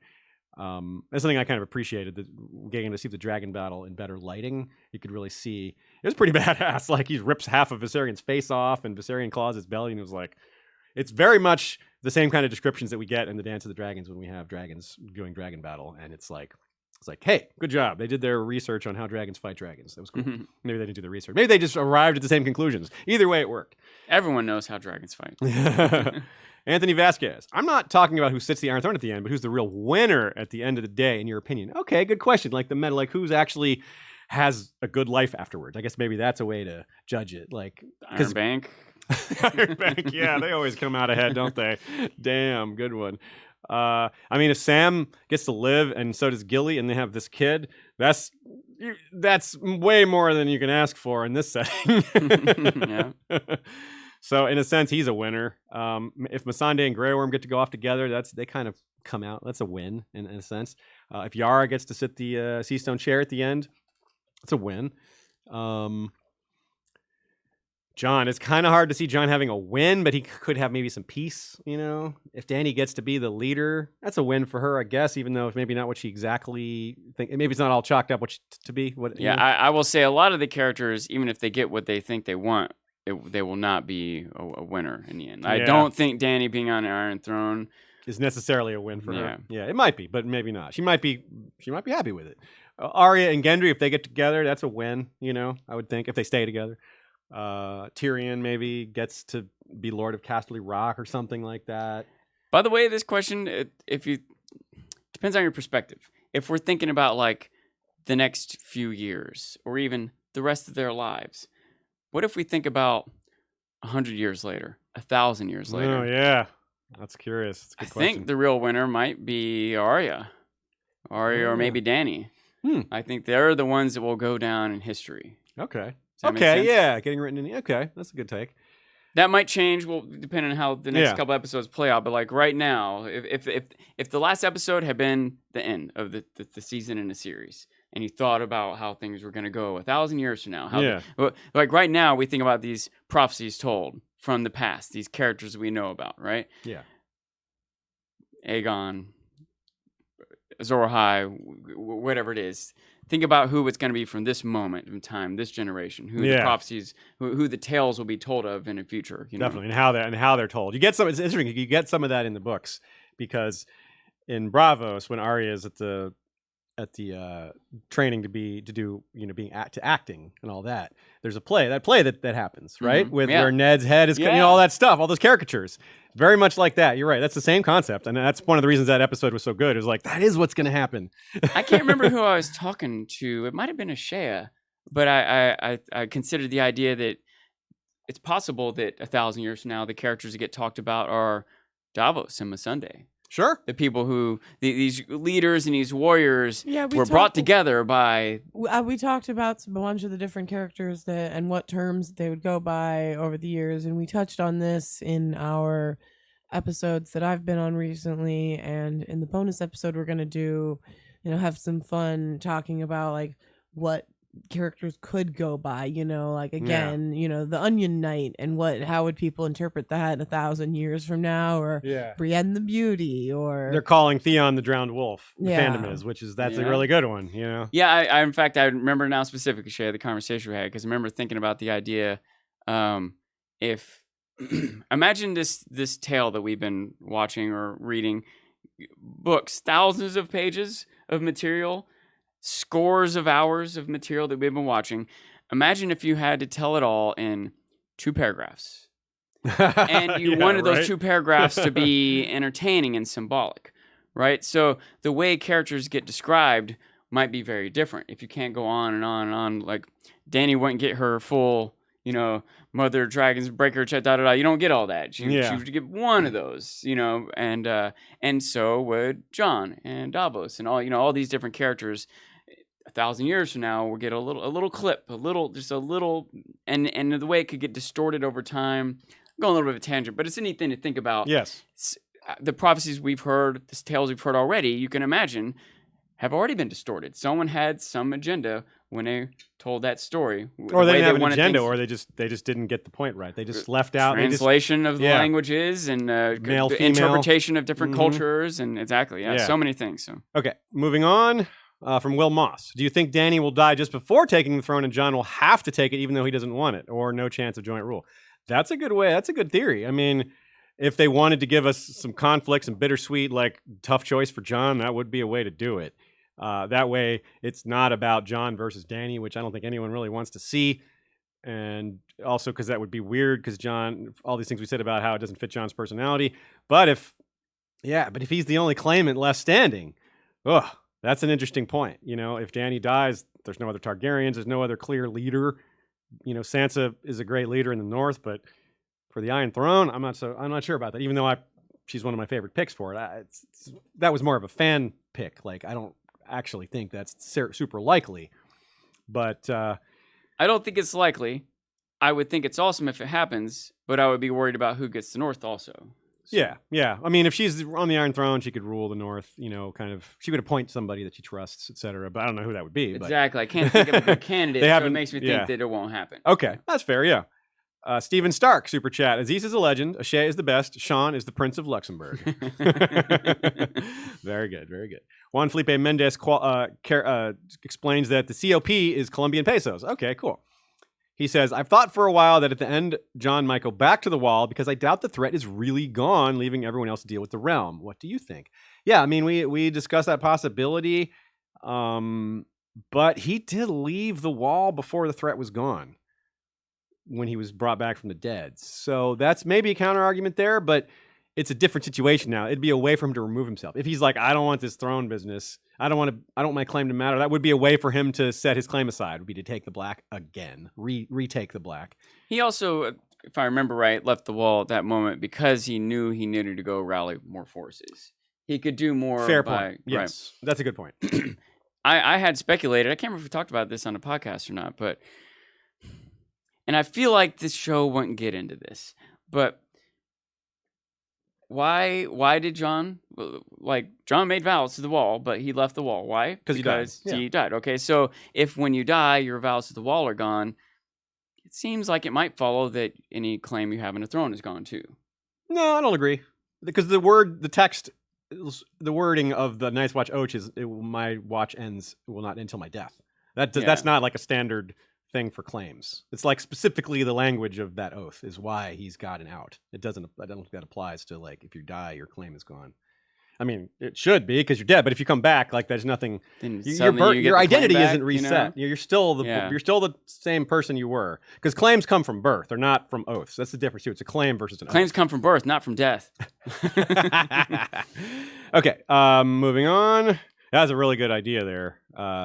Jason Pichuiak. Sorry, I'm sure I said that wrong. Double super chat. Thank you very much. I don't see any questions here. Jancy Overall, no question. Just wanted to show some appreciation for your superb podcast. Ashea is the best. Yes, she is. And thank you, Jancy. Lauren, Ashley, Jessica Kirby. Is that two people? Or is that just a nice long name? Lauren, Ashley, Jessica Kirby. Cool. That's like titles there. Because Cersei is Maegor with teats, perhaps she goes out like Maegor. We find her dead on the throne and never quite know who it was. I kind of like that idea. But I don't think it'll be bloody like Maegor. Maegor was like found like impaled on the throne, like the swords like sticking out through him. It was like, whoa. And again, I really don't think we'll get a bloody Cersei. But finding her dead on the throne from the poison or just dead without the blood, yeah, I could see that. That is kind of cool. I kind of don't think we'll be guessing who it was, but I like that idea. Any thoughts on that? I think that if we did do that, it would be that she drank poison. I like that idea too. Highlander Services, that's a cool name. How about a circle to complete that Cersei goes out the window like how Bran did, and Ashea notes that would also be like how Tommen went, that would be the elegant death without blood, like how the Emperor in Star Wars falls. Kind of thing is done. What's his face from Die Hard falls off the building. That's that way you can do the slow-mo death, like, no, they're falling. So, that's a good idea. Jaime pushes her out the Red Keep window or something. Yeah, Jaime with the golden hand. Yeah. Super chat from Will Carter. Shout out to you, Will, for hooking us up at Nashville. Looking forward to seeing you next month and the month after. From Miriam R. No question. Thanks for all you do. Well, thank you for the super chat and for the patronage. Brett Garton, do you really think that Jaime or Tyrion will kill Cersei if she's pregnant? Okay, now I admit, didn't think of that wrinkle. And no, I definitely don't think they'll kill her if she's pregnant. But she might lose the pregnancy before that. That could be a way to kind of get around that. But that is an interesting conundrum. That does make it a lot less like Jaime absolutely won't kill her if she's pregnant, I think. Tyrion probably won't either. I'm suspicious that Tyrion would kill her in the first place. Yeah. Okay. Yeah. He might advocate for her execution, but I don't think he's gonna go up and stab her or something like that. Yeah. I don't see that. He's not that kind of dude anyway. Jaime, I don't know if being pregnant, maybe it being his kid. It really affected him when he found out. Yeah. That was legit. I don't know if he could. He's turned his back on her, but that kid is a whole nother thing, and it's innocent. That's a tough one. It's certainly hard to predict for sure. I would definitely lean towards that staying his hand, but whew. Yeah, what a conundrum. We'll have to see, I guess. He'll just pay Bran to do it. Bran will ask how much. From Meredith, yeah, are you killing a kid? How much? I need 3 more chests of gold and the twins. Meredith Glassberg asks, the real threat is the wars of men. Remember, the Night King was a weapon run wild. As the new three-eyed raven, wouldn't Bran be concerned about war? Yeah, I guess he might. He might be concerned about the realm being torn up just for peace's sake and all that. But it's hard to tell what he cares about at all now. Was the Three-Eyed Raven concerned about Robert's rebellion, Balon's rebellion? Like, maybe not. Maybe he was, and we never know or see. But it doesn't. It seems to me like he's worried about something much bigger. Yeah. He's been waiting thousands of years, and there have been a lot of wars in the past thousands of years that, as far as I know, he hasn't had any particular involvement in. But when the Night King came, all of a sudden he's like, "Oh, let's move to action." Now the Night King's gone. I think he's yeah. Okay. Let's see. Moving on. Wiscoism. Death is the enemy, and the enemy always wins. That's that quote from a couple people. The sentiment has been expressed by several people. I forget who actually made that specific quote. Sandor expressed that same sentiment during the battle. And yeah, I mean, you can't beat death. I guess they sort of did, but it was just a setback for death. Yeah, they won the battle, but they're not going to win the war. Yeah. From Juan Felipe Mendez again. Thank you. The Song of Ice and Fire has had very few musical numbers, if you ask me. That might be a good ending. Yeah, they just break out into dance at the end. Like Jaime and Cersei twirl each other around. Tyrion and Bran just spin his wheelchair around. Arya starts... I don't know what Arya would do. She just starts throwing things at targets. What was Slumdog Millionaire? Anybody see Slumdog Millionaire? Yeah. That's a lot of, I guess that's a Bollywood style. A lot of the movies just end in a musical number. Just all the characters, they'll come together and sing and dance. Yeah. Question from Linda Prasuta. Not sure if you covered this already, but they didn't focus on the dragon glass dagger on the ground after the Night King was killed like we saw when Sam stabbed the White Walker. Don't you think they'd want us to see that? Well, Linda, you may have missed it. It was not a dragon glass dagger. It was the cat's paw dagger, the Valyrian steel dagger that Littlefinger gave to Bran. That was originally used to try to murder Bran, and then Arya passed it, or Arya got it from Bran. So there was some confusion about that. A lot of people thought it was a dragon glass dagger, but on second look, it's definitely the cat's paw dagger, and so we can't assume it would work the same way. And what she's referring to, if any of y'all forgot, the dagger on the ground was Sam couldn't pick it back up. It was too cold.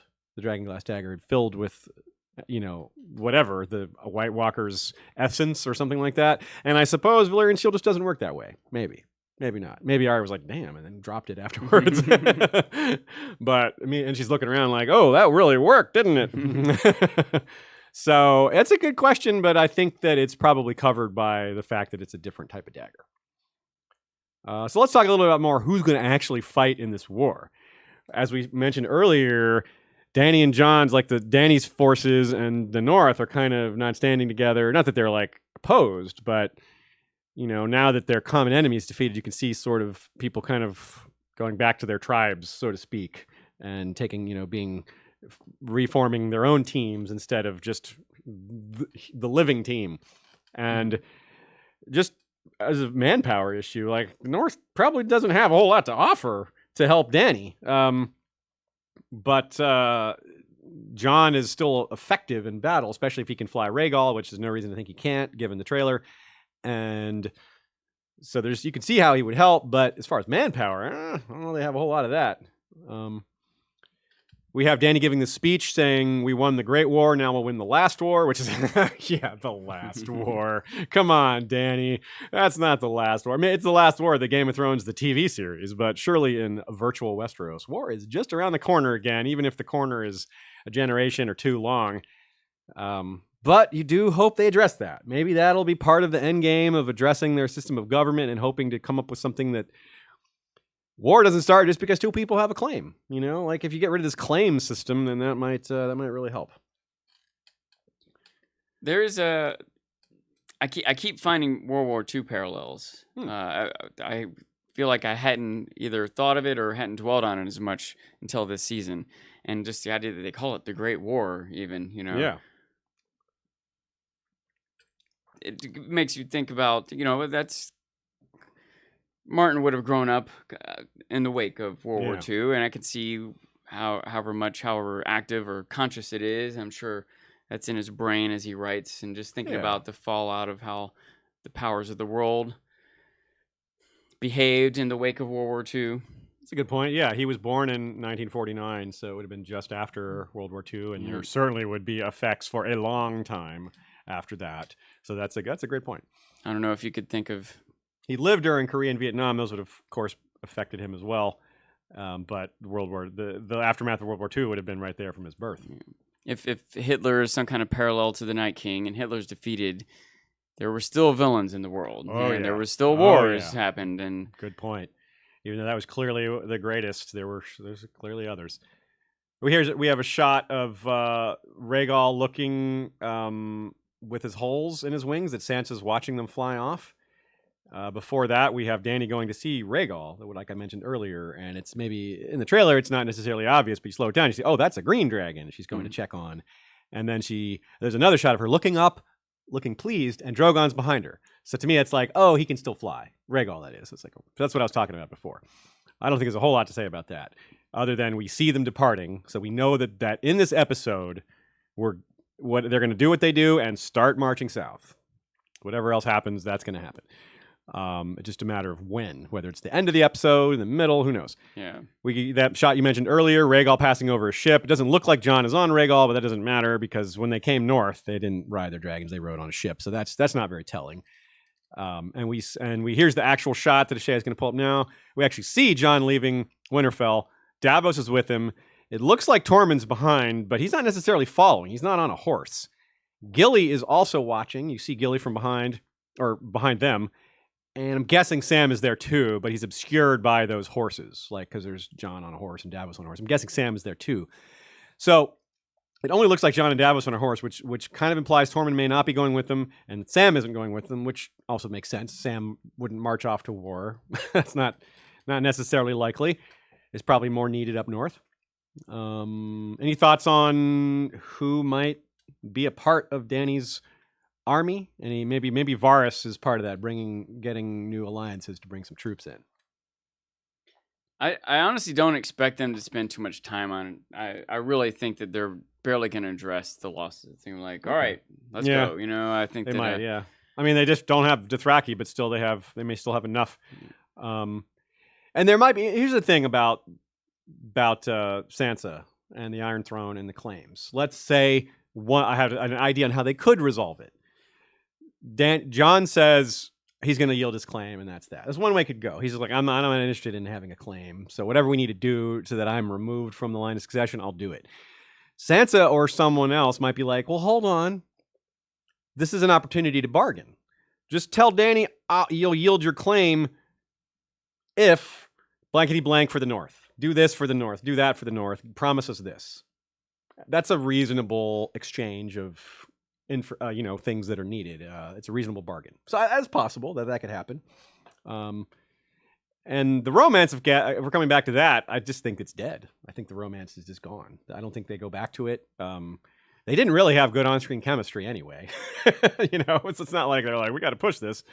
And let alone the fact that the plot doesn't seem to be heading that way. Do you feel differently? Any thoughts on that? I don't think the romance is dead. I wouldn't argue too strongly one way or the other for what kind of online chemistry they had, but I do think that they have set them up to be in love with each other. Okay. And I think that will cause them to be torn, but I don't think that they're going to be determined to stay together no matter what. I think they're going to prioritize the other obligations of their life above their relationship with each other. Okay, that's fair. I like that take. One thing that could help smooth over these Jon-Dany issues was referenced in the crypts when Tyrion and Sansa are talking, and Melisandre jumps in and says, "Yeah, the Dragon Queen. Without her, we'd all just be dead now anyway." Well, the point being, Tyrion and Sansa have reconnected somewhat. They've reestablished a working relationship, sort of, at least on the surface, and that might really help smooth things over with this whole Sansa-Dany thing, Jon-Dany thing. Tyrion being handed the Queen, having a good relationship with both Jon and Sansa. You can see how that would really help, as far as working out the issues, having these good, trusting relationships. Okay. Certainly, y'all have time to ask us some more questions. We're going to shut this off in 15, 20 minutes, so get your questions in if you have them. In the meantime, we will spend a little bit of time talking about who we're worried about. Let's do some worries of the week. We haven't done that in a while. It hasn't really been appropriate to do worries of the week in a while because it was all just coming up to that battle. And everything is the worries of the week about that battle. All the deaths were, well, are they going to die in this battle or not? And I don't think anyone else did die outside of the battle. The first two episodes did anyone die? The Umber kid? Oh, the Umber kid died, of course. So yeah, we had the Umber kid and some off-screen deaths of the rest of the Umber's family and all that. But yeah, you're right. So it's very little. Now it's a good time to reset that. I see. Do you think Varys is on that list, or maybe given what we've said today, maybe he's going to that gives him a little more lifespan or leeway? But yeah, Melisandre said he's going to die. Right. So. I generally I'm going to include him as a worry of the week each week, but I see it less this week than before. But if he's alive after week 5, are we just like he's definitely dead in episode 6? We'll be like, damn, that candle's burning low. Tyrion, Jaime, and the Bronn situation that could go. It's so unlikely that Bronn is going to kill Jaime, but I guess there's a chance. Yeah. Man, that would be wicked. You can't ignore the fact that Bronn's on this mission, right? Yeah. Doesn't mean he will succeed, but if you're thinking about who might die, got to throw that out there. Yeah, and then so Tyrion, I feel even more. Maybe not. Maybe Bronn killing Tyrion is more likely than Bronn killing Jaime. Either one seems unlikely. But I guess maybe killing Tyrion's he has a less of a bond with Tyrion because he's fought, with Jaime more recently and got more promises out of him. But there's still the whole "I'll pay you double," and there's still their connection, and there's still the idea that Bronn wants to be on the winning side. Yeah. So I don't know. That's a really tough one, but I think we all kind of agree that it probably won't go down with Bronn doing the killing here. I wonder what we'll see is. They're having a meeting. Jon and Dany are trying to work out their and like, Your Grace, a visitor, and it's Bronn, arrested. He had this, and like shrugs his shoulders. Hey, what's up, Cooper? Let's see. Well, yeah. So Euron, I guess Euron will probably last longer. I don't think he would die in this next episode. It seems like it would come a little later in the conflict. It's a conflict we can see coming between Yara and Euron, though. Whether or not it's this episode is generally something that we got to be worried about. Yeah, definitely. And again, these are long episodes. This next episode is long. So. Yeah, it's only like 2 or 3 minutes shorter than the last one. It's like 80 minutes instead of 82. And then the next one, the one after that's like 78 minutes. And then the final is another 80-minute one. So yeah, these are beasts. Okay, so this is a really good question from Paola Severino. And it says, what missing character can realistically come back? And one of the reasons I think it's such a good question is we've been teased very vaguely by, I forget who, showrunners or something, that there would be some loose end plot lines wrapped up, which gives us a chance for, I don't know, just throwing names out there. Dario, Howland or Mira. What are some other ones? Edmure Tully. Edmure. That's actually a perfect one. Edmure Tully is a good example of someone that we have a good chance of him coming back, and that's another place they can get manpower. Edmure has, in this time that's passed, Edmure has done some rebuilding in the Riverlands, and thus has some sort of contribution to make, 1,000 troops, something like that, a modest contribution. That's a pretty good idea, I think. Any other who else could come back? I'm struggling to come up with other names. A hard time of thinking of someone else that isn't dead. Yeah. that was Kinvara, maybe? Yeah, I guess it's too late for her. I'm still waiting for Lil Robin Aaron. Oh, yeah, Robin Aaron. Yeah, we did mention him earlier. Call. Yeah, that's a good point. He should be mentioned in this discussion as well. That's a good point. Another character we just haven't seen in a while. Nymeria? Hot Pie. Oh, Nymeria. Yeah, that's a good one. I'm a bit cynical on that one, given the lack of ghost action, but hey, it's possible. We probably won't see Ed Sheeran again because he had his eyelids burned off. Yeah, I if we think of any others before we call it quits today, we'll throw those names out there as well. But there's definitely some possibilities. But there's also the time to consider. Sword in the Darkness asks, is it possible that Bran may end up on the Isle of Faces with the Green Man to live out his life? It's not unlikely, but the problem with that is that they just have not brought up the Isle of Faces at all. Really, or at all, period. It doesn't seem like that's something a direction the show is going to go. Yeah. However, it does beg the question, where will he go? Was he just going to chill at Winterfell the rest of his life, which is entirely possible. That's his home, But he may decide, hey, it's time for me to go off and marry a tree. Join it. Be a part of it. But, yeah, who knows? So I'm down on that possibility, but I do think it's a possibility for the books. Very, very strong possibility for the books. But I also think there's a possibility that Isle of Faces is destroyed in the books. So we'll see about that. From Malik Smith, super chat with no question. Thank you very much. Appreciate that. All right, last chance to get a question in. We're going to start wrapping up here. Sean, any final thoughts, any final predictions, any things we didn't talk about, any expectations that we missed, any wild predictions that we didn't get a chance to throw out? One thing that we should keep in mind, we have seen these visions of King's Landing. In ruins, we'll say, with ash or snow, that is a thing that we've seen. So when or how that plays out, whether or not it's symbolic, whether or not the visions are of the future or what could be the future. But we saw at least two different characters, right? Dany and Bran both had that vision. So it is something to think about, what that mean, how that will come to be. That's a great point. Maybe adds a little bit to the idea of just no one being on the Iron Throne. Yeah, because if it's just destroyed, then that's a great point. And okay, so Malik Smith did have a question here. He's added the super chat with the question in here now. Will the coward of Deepwood Mott lose his head? We did talk about him briefly, and I do think there's a chance for that. I think there is a distinct chance that they will consider his oath broken, and even if he didn't break even if he can argue that his oath wasn't broken, it's a cowardly thing to do, man. Come help the North in its hour of need. I mean, he was one of the first. He was so like, we're standing with you 1,000 years. And he was apologized so profusely for not being there. Like, dude, he's got some comeuppance is warranted for sure. And losing his head might be the way they go with it. But we'll see. Or he's already dead. He was already. Then it would. Then hey Aziz, I think you should excuse him for not joining the war. Because he's a Glover, not a fighter. And with that, we call it a day. How can we top that? Thank you, everyone, for coming today. We appreciate the support, both live viewers, likers of the episode. Hit that like button, like and subscribe. Thank you for the patronage. Thank you for the super chats. Thank you to Ashea for running all the technical side, managing the chat room, and so many other things all at once. She's kind of a kraken herself with 10 different arms back there. She doesn't let you know that she has 10 arms when she's on camera, but it's true. She has 10 arms. And thank you to Michael Klarfeld for the maps. Thank you, and the video intro. Thank you to Jesse Kowal and Joey Townsend for our music. And thank you to, just thank you. I probably forgot somebody, but yeah, we're very appreciative of y'all. This season has been super fun. It's always great to interact and have everybody together.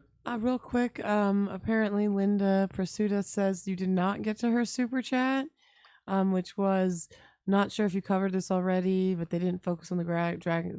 We definitely answered that question. Okay. She'll have to just rewind a bit, Linda. You'll find it. We talked about it maybe a half an hour ago, but we definitely answered it. Okay, I thought so too. Just cool. Clarifying for her. But thank you again, Linda, and we'll see you all next time. Valar rewatch us and Valar reread us.